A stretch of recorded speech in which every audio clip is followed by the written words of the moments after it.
Hello and welcome everyone. आज से हम लोग चालू करेंगे फिजिक्स पढ़ना। फिजिक्स में टर्म 2 में सबसे ज़्यादा कठिन चैप्टर कौन सा है? इलेक्ट्रिसिटी। भाई पढ़ेंगे सबसे ज़्यादा कठिन चैप्टर कौन सा है आप लोग के हिसाब से? इलेक्ट्रिसिटी। जान ली भैया मैंने आपके मन की बात। कौन सी है? इलेक्ट्रिसिटी। इलेक्ट्रिसिटी से पहले अपन लोग समझेंगे क्योंकि फिजिक्स बहुत ज़्यादा वास्ट होती है। आपको हर चीज़ को क्यों कैसे, साइंस की बात ही ये है कि उसमें फैक्ट की पढ़ाई होती है। बिना आप फैक्ट के उसमें कोई पढ़ाई नहीं कर सकते। आपके पास रीजंस होने चाहिए, सॉल्यूशंस होने चाहिए, उसमें अपन लोग इसी चीज़ की पढ़ाई पढ़ते हैं। अरे वो फिजिक्स में क्या होता है, दो ब्रांच होती हैं। क्या होती हैं? दो। एक होती है स्टैटिक और एक होती है डायनेमिक। सबको पता होएगा स्टैटिक का मतलब रुका हुआ होता है, डायनेमिक का मतलब चलना होता है। भली वाली बात है, ठीक है। तो ऐसे ही जब अपन लोग इलेक्ट्रिसिटी पढ़ेंगे तो इसमें दो पॉइंट क्या हो जाएंगे? इलेक्ट्रोस्टैटिक और इलेक्ट्रोडायनेमिक। दो ब्रांचें क्या हो जाएंगी? इलेक्ट्रोस्टैटिक और इलेक्ट्रोडायनेमिक। ये भली बात ही समझ में आ गई। इलेक्ट्रोस्टैटिक्स में कौन से चार्ज की बात करेंगे? इलेक्ट्रॉन ही की बात करते हैं। करंट, इलेक्ट्रिसिटी क्या होती है? Flow of current. इलेक्ट्रिसिटी क्या होती है? Flow of current. Energy due to the flow of current is known as electricity.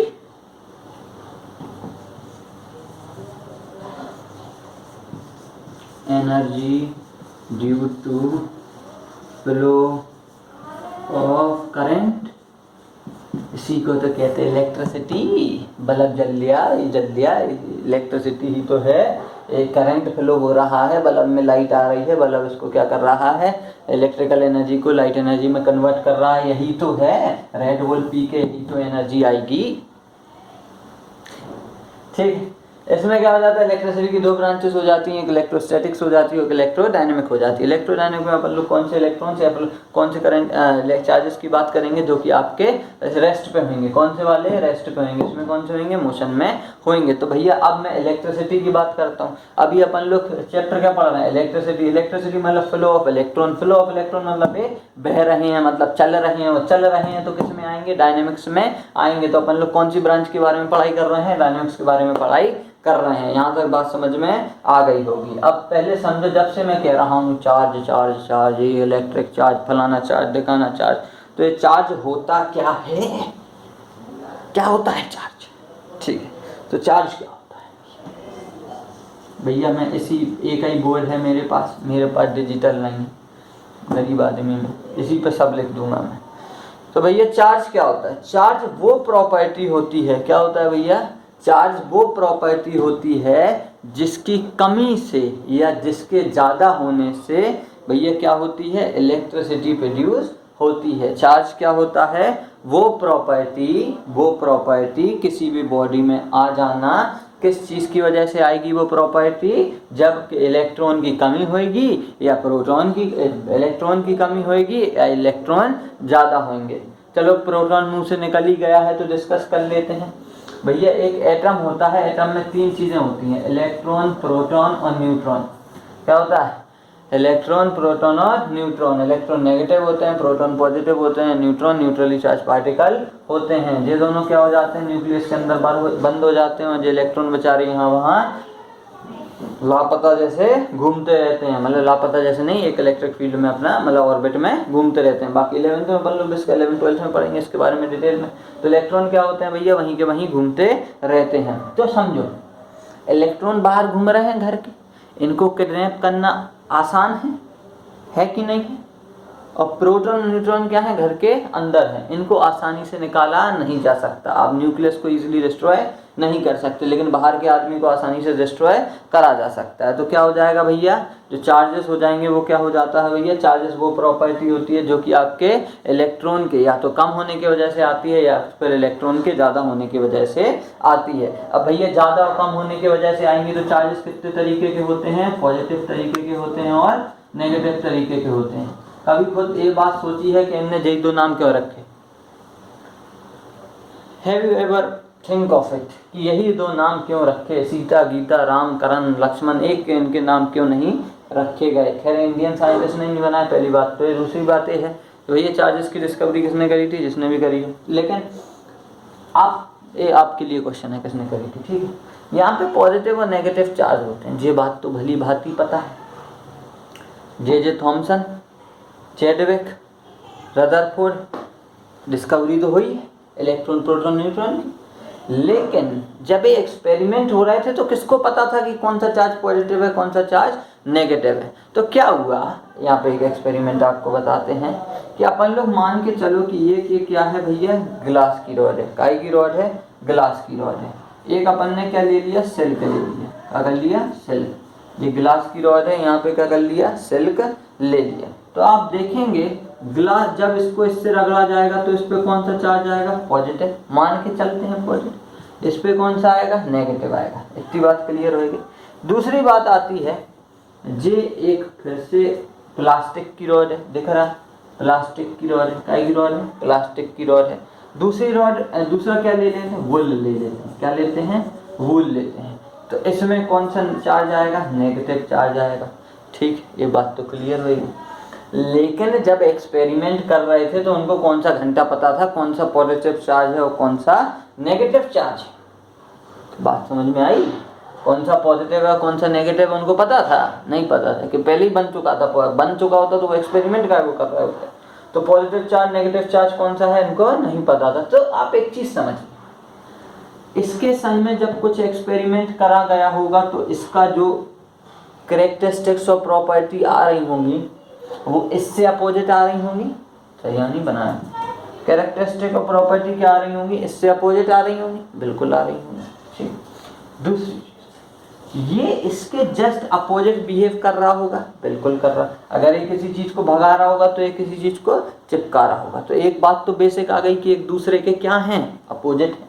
क्या है, अपोजिट है। तो अपोजिट होने के, अपोजिट हैं तो इनके नाम भी क्या होंगे, अपोजिट होंगे। नाम भी क्या होंगे, अपोजिट होंगे। तो उस चक्कर में इनका नाम क्या रख दिया गया, पॉजिटिव और नेगेटिव चार्ज रख दिया गया। इतनी बातें समझ में आ गई।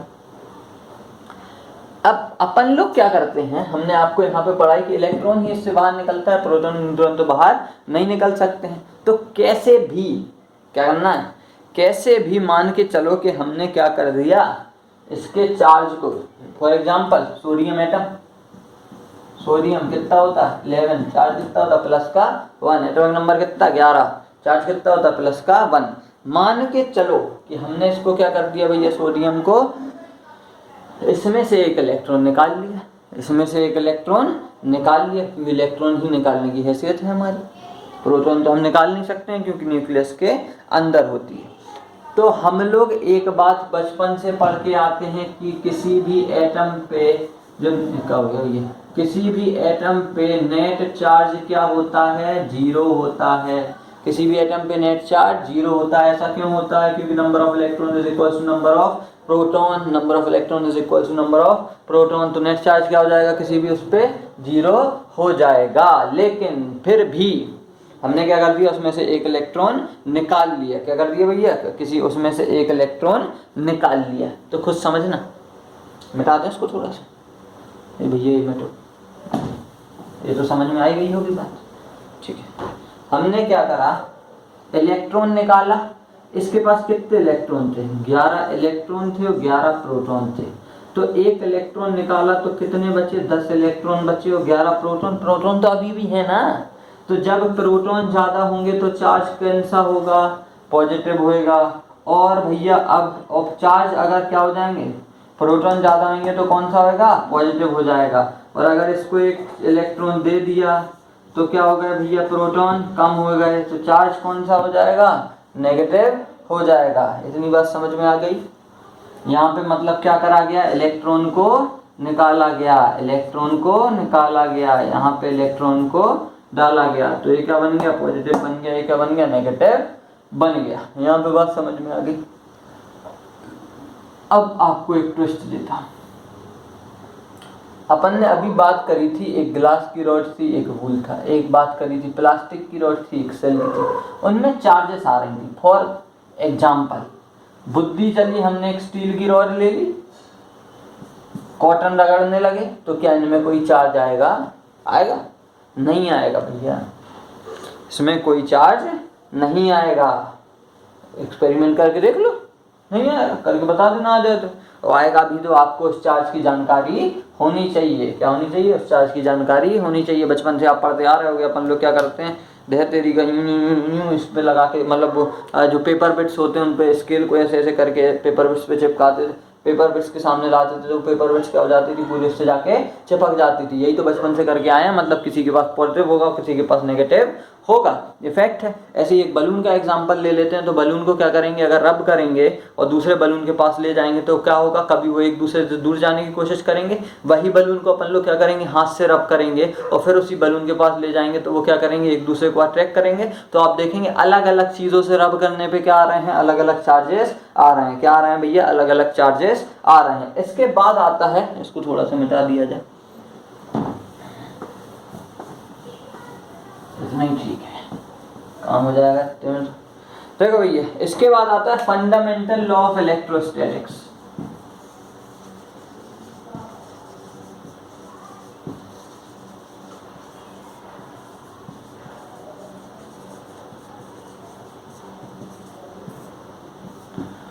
फंडामेंटल लॉ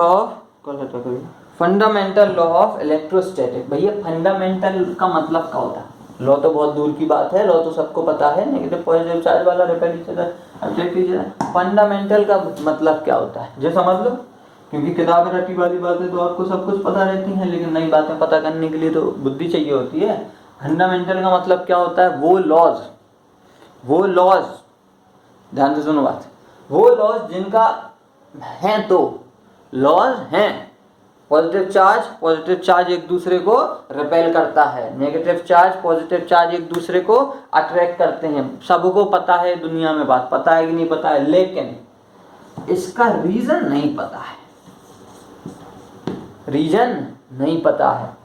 तो ऐसे लॉस को क्या कहते हैं, फंडामेंटल लॉस कहते हैं। जिन लॉस का अपन को रीजन नहीं पता होता है उनको कौन से लॉस कहते हैं, फंडामेंटल लॉस कहते हैं। बाकी आपको फंडामेंटल लॉ ऑफ इलेक्ट्रोस्टैटिक पता है, opposite charge attract each other, same charge repel each other, भली भांति आपको ये बातें पता होंगी। और ये बातें सारी होंगी, ठीक है। आज अपन लोगों ने क्या क्या डिस्कस करा, फिजिक्स के बारे में अपन ने इलेक्ट्रिसिटी के बारे में पढ़ा, संग में फिजिक्स की 2 ब्रांच होती हैं उनके बारे में पढ़ा। इसके बाद ग्लास रॉड और वो प्लास्टिक रॉड का वूल और सिल्क के संग में रब करने के बाद पॉजिटिव नेगेटिव पॉजिटिव चार्ज आता है, ये सारी चीज़ें पढ़ी। इसके बाद electron positive charge negative charge बनते कैसे हैं ये पढ़ा। एक्चुअली में इलेक्ट्रॉन ही क्यों बाहर निकलता है, प्रोटॉन न्यूट्रॉन नहीं निकलते, ये भी अपन ने पढ़ा। संग में आप देखेंगे चार्ज क्या होता है, ये भी आज के दिन में हमने पढ़ा। और लास्ट हमने पढ़ा फंडामेंटल लॉ ऑफ इलेक्ट्रोस्टैटिक्स। आप इस चीज़ का बखूबी ध्यान रखिए, खैर पेपर में तो नहीं आता है लेकिन आपकी लाइफ में बहुत ज़्यादा काम में आने वाला हैगा। अब अपन लोग नेक्स्ट पार्ट में इसके आगे और पढ़ेंगे। जब तक के लिए thanks for watching this video.